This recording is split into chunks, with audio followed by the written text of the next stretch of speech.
Good afternoon, ladies and gentlemen, distinguished delegates and hosts. Let me first thank to the organizers for inviting me here. I'm very privileged to be here, not only because it seems that I am one of the youngest speakers at this forum, but also I'm the only one from Europe, I suppose, since a long time. So you can also understand that decision to come here was not the most obvious, but I'm glad to be here because I think it's important to continue exchanging views and our opinions in this difficult moment in relations between Sri Lanka and the Western countries, and try to narrow the differences and explain our positions on important issues. The subject I was asked to say about today is an emerging nation in Asia, a Western perspective. I will not talk, however, about the general Western perspective, but I will focus more on European perspective, and I will not go into details to concentrate on specific countries, but I will keep this analysis at the European level. And please note also that I do not speak here on behalf of the Polish government or the European Union. I'm speaking on my own behalf as an international relations analyst and European citizen. So the focus, the program of my presentation is structured into 5 parts. First, I will focus on 3 areas in which Sri Lanka matters to European Union. And then I will share with you some hypothetical future scenarios to conclude with some general observations and share with you some ideas for the future. So, as I said, the major area of interest for looking from the European perspective is economic cooperation. And as it was said already, there are many proofs that shows the peace dividend that Sri Lanka is enjoying after 2009. I will not go into details because it was already well elaborated yesterday, but I just picked up several indicators that show you that indeed we can say about real progress that Sri Lanka made in recent years, not only in economic terms, but also in social progress. And this is very significant that, for example, the Human Development Index, Sri Lanka moved upward nearly by 30 positions between 2009 and 2014. And it was growing, its economy was growing much faster than the world average in the recent years. And this progress is evident across the sectors. And the trade, for example, has risen up for $10 billion between 2009 and 2012. Although we need to note that the trade balance is unfavorable for Sri Lanka, its trade deficit is rising. And, for example, it was since 2009, import has risen by $8 billion and export only by $2 billion, so the trade deficit is rising. And also you can have a look at the graphs below, which shows you that still the top major export markets for Sri Lanka are the Western countries, whereas the import partners are other Asian nations, like India, China, and United Arab Emirates, and exporters are USA, UK, than several other European countries. And then we have also experienced a very significant increase in FDI inflow to Sri Lanka. And just to briefly say you that the stock of FDI in Sri Lanka has doubled again since 2009. And it was nearly $8 billion in 2013. This interest of foreign donors in Sri Lanka is driven not only by the recovery, economic reconstruction in Sri Lanka, but also by its geostrategical location next to great markets of India and Pakistan, with which Sri Lanka has free trade agreements, but also it's driven by the relatively good regulatory framework, which are attractive for foreign investors. And it's enough to say that in development, doing business report by World Bank 2014, Sri Lanka was ranked at 85th position. That was the best in South Asia and 16 positions better than it was in 2009. And this is absolutely evident area in which we can see the peace dividend in Sri Lanka. The number of tourists arrivals to Sri Lanka has risen up from 400,000 plus in 2009 and 8 to cross 1 million people in 2012, and it's still growing. And this is also important source of revenues and foreign exchange for the government, and it gives employment for nearly 200,000 people. And then foreign assistance, it's also interesting because Sri Lanka seems to be less dependent on foreign assistance, at least from the Western countries. You can see on the graph on the left that the value of foreign aid from developed countries, OECD countries, has decreased from over $1 billion US to less than $500 million US in 2012. But this gap is being filled up by the new donors, new emerging donors like China or India or even Russia. So there's also some concerns that this growth is not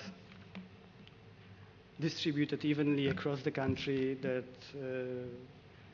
still effects of the reconstruction and development in northern province and eastern province are not felt by local population, and maybe the peace dividend is not reaching all Sri Lankan communities in the same manner.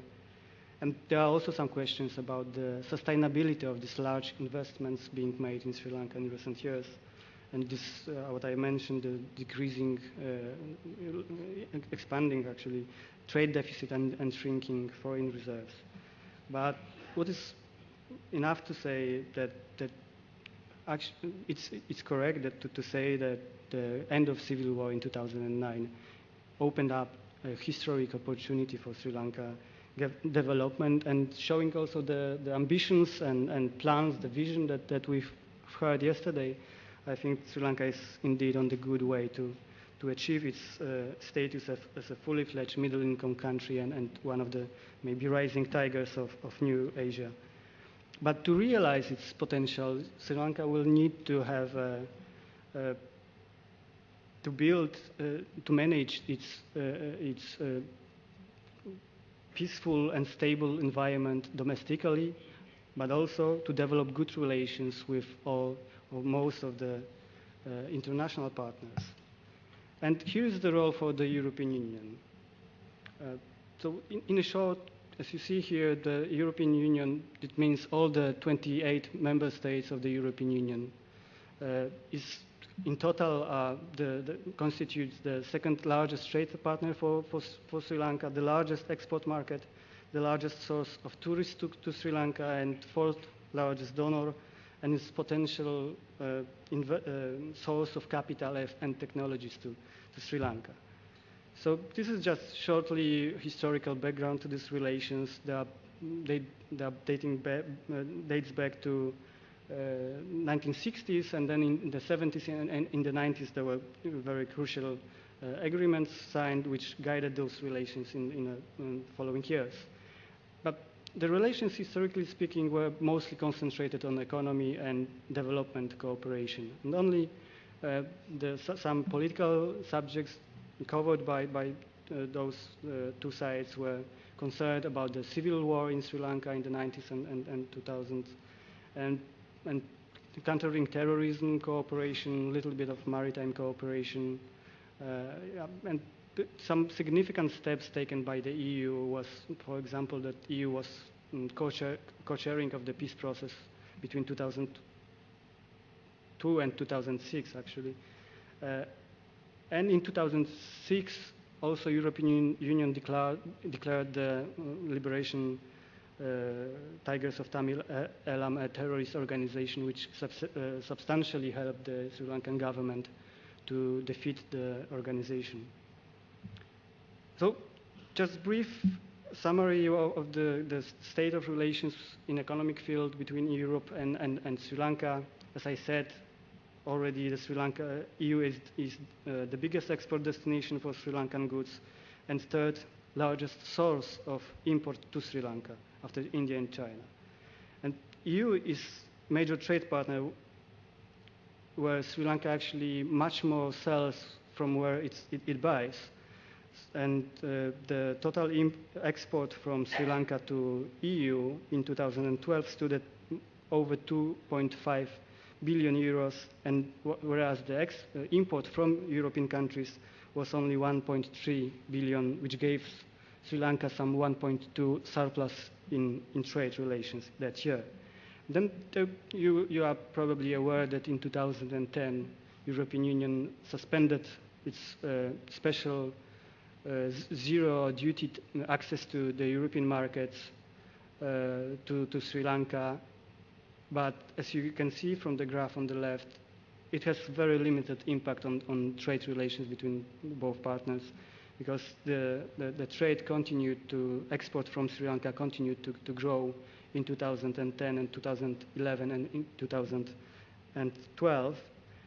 There is only decrease in trade in export to Europe last year, but we will need to wait to see if this is the new trend or just some short problem.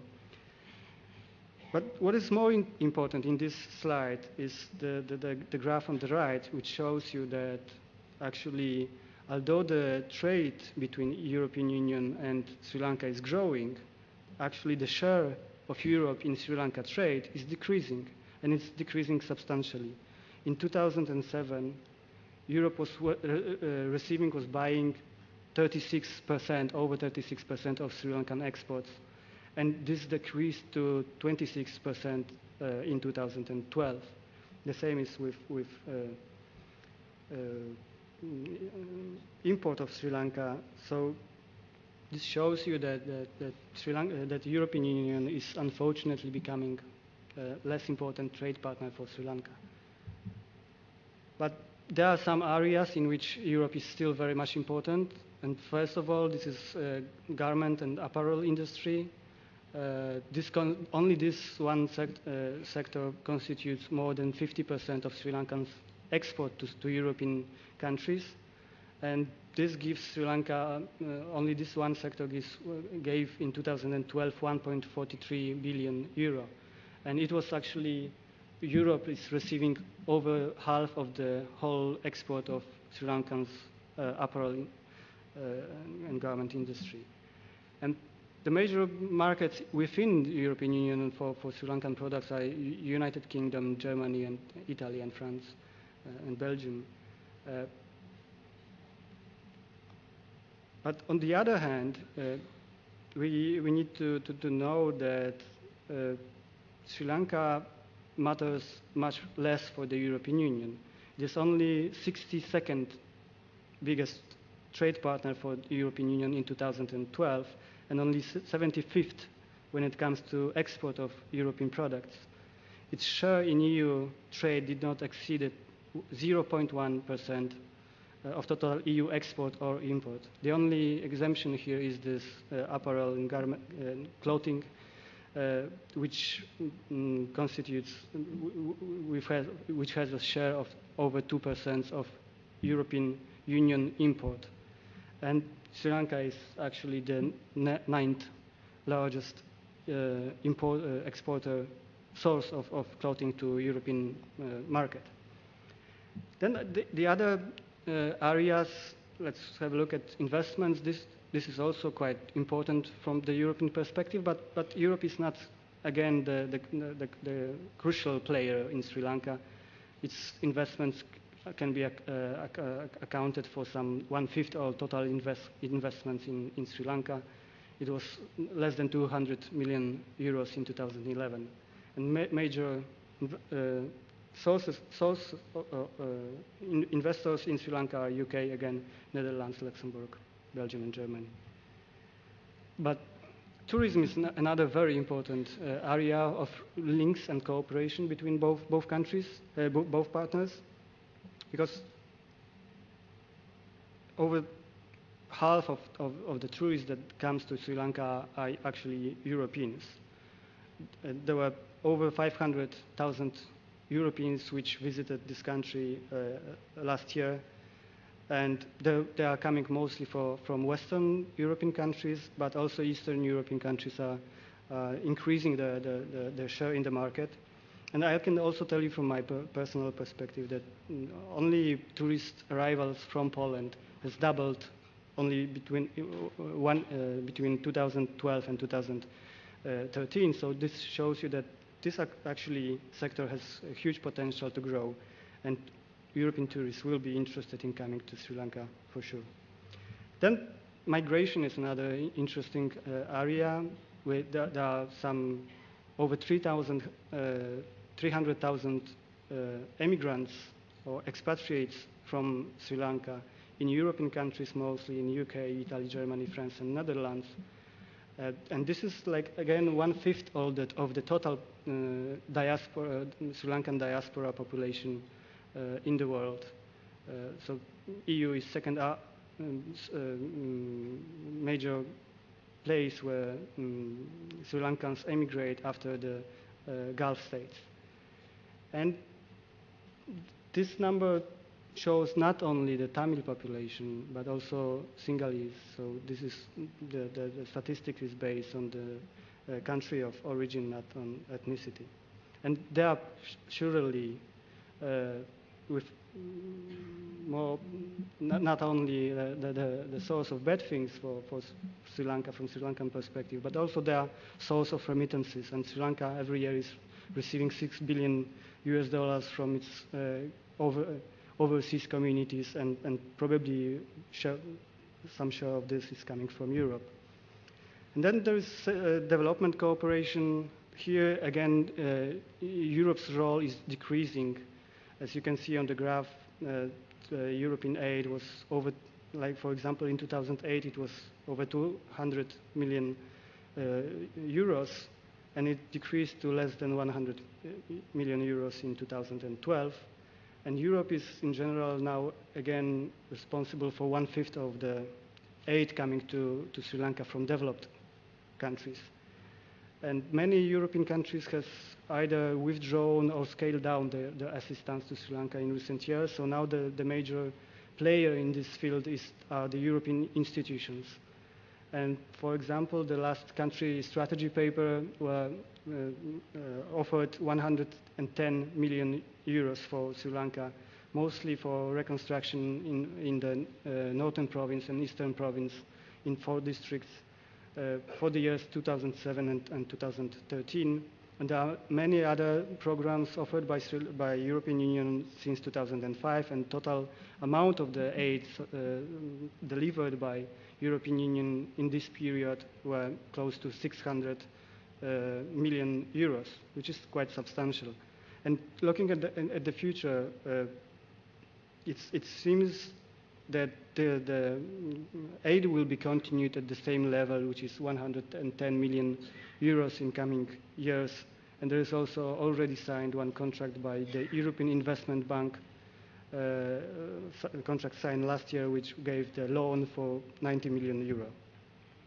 Okay, that was high. And the last thing about the economic cooperation is that we need to remember that these relations are very asymmetrical, which means that Europe is still a much more important partner for Sri Lanka than Sri Lanka is for the European Union. And then if we will look at the strategic importance of Sri Lanka, that was very well elaborated again yesterday and this morning So there is no need to go into conclusions, but I would agree with almost everything what was said on this subject, that 21st century said to be the century of Asia or Indo-Pacific century strongly enhance the strategic position of Sri Lanka and makes it much more stronger and important player in international affairs than its only natural looking at this size or economic potential. So this is very important position on the sea lines of communications and this proximity to India, to the Middle East, to Southeast Asia.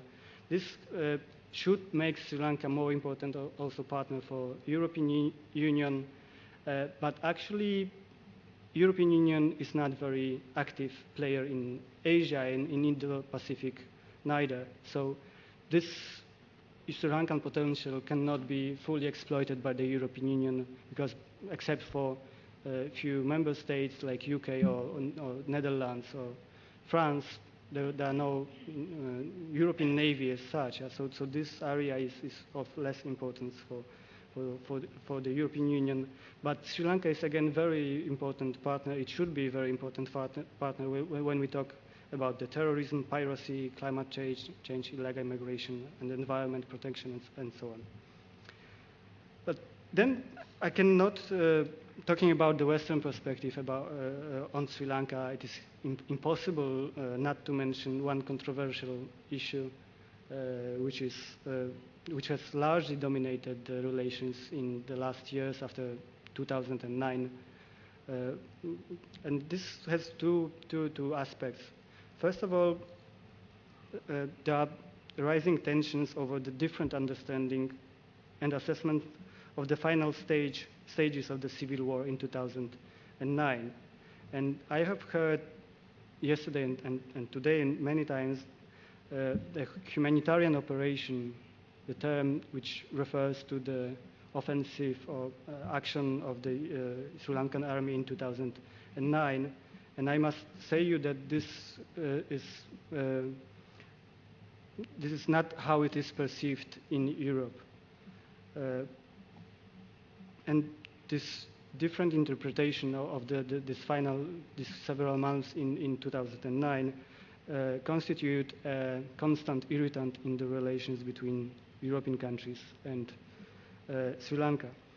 Still during the military operation against the LTTE in 2008 and 2009, the EU raised serious concerns regarding the situation of civilians trapped in the conflict and were calling for respect for international humanitarian law and for immediate humanitarian ceasefire. This was, for example, in Council conclusions in February 23, 2009, and then in April again in 2009. But since May 2009, the question of human rights has largely dominated US policy and perception of Sri Lanka and undermined the cooperation with Sri Lanka across the sectors. The EU has insisted since then on independent inquiry over the deaths of Tamil civilians trapped in the conflict zone. And EU position was repeatedly stated in Council conclusions, declarations by the High Representative for Foreign Affairs, or European Parliament resolutions, EU statements by EU embassies in Sri Lanka. And this position can be broadly characterized in 3 points. First of all, European Union stresses the importance of independent and credible inquiry and accountability for possible violations of international humanitarian law and human rights. This is quotation from Council conclusion from October 2009. Second element is that European countries call for implementation of recommendations of the Sri Lanka's Lessons Learned and Reconciliation Commission. And the third element is that EU supports inclusive political process, which addresses the legitimate concerns of all communities in Sri Lanka based on devolution of power and 13th Amendment of the Constitution. And then on the top of this, there's another area of rising content, which is rising concern about the state of democracy in Sri Lanka and the rule of law. What worries European countries is reoccurring attacks against Muslims and other religious minorities, threats to freedom of press, restrictions on NGOs and human rights defenders, or the independence of judiciary. So this is EU position, and then how is it translated into the action? First of all, EU were calling for investigation over what happened in 2009 at different forums, and for example, EU has welcomed the appointment of the EU panel of experts of accountability in Sri Lanka in June 2010, and then recognized the publication of the report in 2011 as an important development. Then EU member states also supported the resolutions of the United Nations Human Rights Council in 2012, 2013, and the last one in 2014. And until now, the current position is that EU supports the international investigation and urged, I quote, the government of Sri Lanka to fully cooperate with the investigation to address accountability issues as an important step for fostering genuine reconciliation. Then there were also several bilateral steps, like resolutions taken by the European Parliament, which is always much more keen and interested in human rights around the world. There also, I said already, some European countries has withdrawn its bilateral aid from Sri Lanka. There is this suspension of GSP plus duty-free preferences to the European market since 2010. And there was practically, in reality, the dialogue, economic or political dialogue with Sri Lanka has been frozen for many years, and the Joint Commission Sri Lanka European Commission has took place only in 2013 after the 5 years gap. So why is position of EU like this, you could ask? I would say that EU is actually trying to is pursuing a balancing act between its different values, interests, and pressure groups. On the one hand, EU itself is based on foundations of respect for human rights and democracy, and it makes them part of its international image and backbone of its external policy.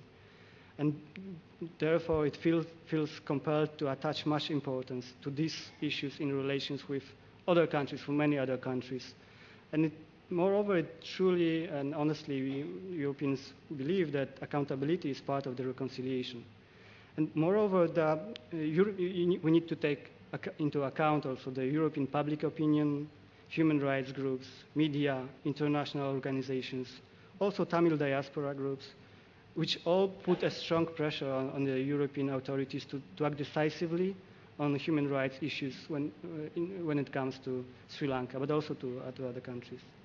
And then one need to remember also about different domestic interests and players that, that several EU member states has some other priorities, and we need to take into account the role played by European Parliament, business partners also, and other players.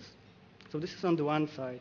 And on the other side, the EU is also aware of the ongoing strategic competition in Asia, and it has to take into account its pragmatic security and economic interests and regional realities. So I would say that in the end, the EU has tried to pursue a strategy of restrained criticism and engagement. And if you go carefully through the EU documents on Sri Lanka, then you will realize that they are drafted actually in a conciliatory manner. They rather concentrate on Sri Lankan mechanism like reconciliation, lessons learned, and reconciliation commission. And they form the suggestions or expectations mostly on the base of the Sri Lankan approach, and they are also more mild in the language they use than some other countries' stance on Sri Lanka. Anyway, what's next? I think that at the current moment, when EU supports the international investigation into human rights situation, which will be most probably strongly rejected by the Sri Lankan government, the relations between Europe and Sri Lanka are in the turning point. And now, depending on the actions of both partners, we can think about different evolution of the relations.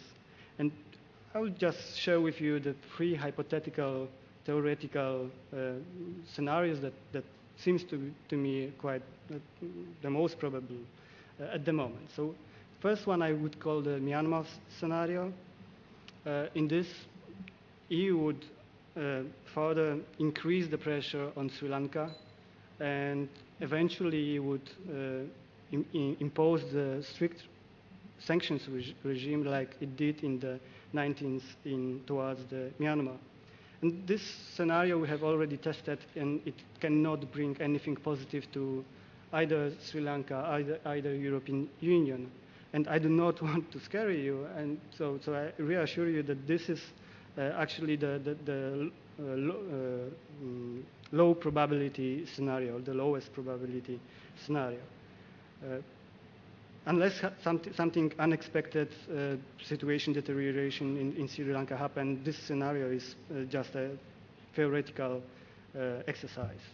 But then, second scenario is status quo. It means like we will continue what we do since last several years. EU will continue its mild pressure on Sri Lankan authorities, and there will be again rising tensions in the relations, and we will basically will not move forward in these relations, and Sri Lanka will rather concentrate in developing its relations in the with the Asian partners. So it will actually lead to gradual deterioration in the relations and undermine the confidence. But at the same time, bilaterally, some member states of the European Union can stay involved in Sri Lanka and do business as usual. And this is most likely scenario simply because neither side needs to do anything new. They just need to continue what they do now, and we will have this scenario. And the most positive alternative is re-engagement, which would be probable if EU scales down its criticism and leave the reconciliation and accountability to Sri Lankan actors. Then Sri Lankan government could address some of concerns of the West effectively, and it would lead to the revival of the trade and political and economic cooperation. And also that could allow the EU to realize the security interest and expand the cooperation to new areas. So to conclude what we know for now, I would argue, first of all, that the long civil war in 2009 has indeed created economic opportunities, has created opportunities for peace and development in Sri Lanka. But unfortunately, these opportunities could not have been fully realized by the Western countries because of the political tensions over human rights issues. Therefore, the EU could not have contributed more to growth of Sri Lanka to build on the peace dividend as long as its views of Sri Lanka were dominated by the human rights concern. And second, as a result of the recent disagreements, the role of EU as an economic development and political partner has declined. And Europe has already been replaced by China as a major donor, investor, and political partner. And there is obviously traditional large role of India, but also Russia and other emerging powers are building up their presence at the expense of the European countries. So from the EU perspective, Sri Lanka is not the crucial partner. And as long as the EU is not then an Asian security player, strategic importance of Sri Lanka will be bear limited importance for the EU. However, it has also no interest to further intensify pressure on Sri Lanka and risk total alienation of the country, especially in the rising importance of the Indian Ocean. So therefore, as a result, I would say that among the three presented scenarios, the continuation of the status quo is the most likely. But are there any other solutions possible? And this is the last few words I would like to say. I think, obviously, always everything is possible. Both sides would need to look for the compromise and maybe move steps back and understand the other partner better. I'm not here to give any advice to the Sri Lankan partners, but I'm just wondering what can EU do to change its stance on Sri Lanka. And I think to reverse this current downward trend in the relations, the EU, Europe may need to develop a broader perspective on Sri Lanka, going beyond the human rights concerns. And the EU needs a multifaceted strategy that will also encompass strategic concerns and security concerns, and not only focus on Sri Lankan issues. And I've heard also some bitter words about the West yesterday or today, and some and I must agree, I find some of them at least quite correct, and that's why I think while Europe would be rethinking its approach to Sri Lanka, it should have take into the consideration several principles. And first of all, I think we as Europeans need to be more modest in our understanding and assessment of Sri Lanka's civil war, as also our own experiences from Iraq and Afghanistan shows the shortcomings of the counter-terrorism strategies, and we are not very totally clear on this regard. And then I think also we need to be consistent in a sense that the European Union must be ready to address concerns and impressions raised by Sri Lanka, but also very popular in other Asian countries of using double standards and hypocrisy in foreign relations. So it must reassure that its policy on Sri Lanka is not very different from its assessment of other similar conflicts, like, for example, the Pakistani army offensive against the Taliban, or Israel intervention in Gaza, or even the recent Ukraine government offensive against the separatists in the east of the country. So there should not be impression of double standards. Then EU can be more credible also in its own expectations.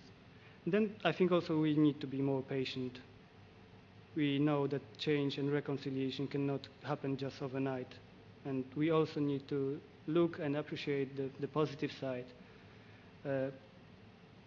Sri Lanka, as was said already, did positive efforts and progress in addressing the concerns and problems of the reconciliation and rehabilitation and free and fair elections into the Northern Provincial Council. These are real achievements that need to be taken into account. And we also need to not forget that LTTE was a terrorist organization, and that was also in our interest to resolve this issue. Then I think also that we need to be more open, in a sense that we need to continue dialogue with Sri Lankan partners at every possible level, from official to parliamentarians, academicians, experts, NGOs, to better understand the other side's concerns and expectations, because there is great need, I suppose, for rebuilding more mutual trust and confidence in these relations. And then we need also more supportive, like we should support Sri Lankan initiatives, Sri Lankan-led and Sri Lankan-owned reconciliation process. We can also obviously share our own experiences and models of reconciliations that some European countries has had experienced. Like, for example, Poland has also gone through the transitional justice experience and can be supportive in this regard. And finally, we need to be partners. We cannot forget that in the end, the EU and Sri Lanka share the same aim of stable, peaceful, tolerant, and unified and prosperous country where all ethnicities have equal rights and opportunities to realize their aspirations. Although the EU and Sri Lanka may differ now regarding the best ways to achieve this aim, they at least want to go in the same direction. Only this would allow both partners to realize the potential of their partnership. Thank you very much.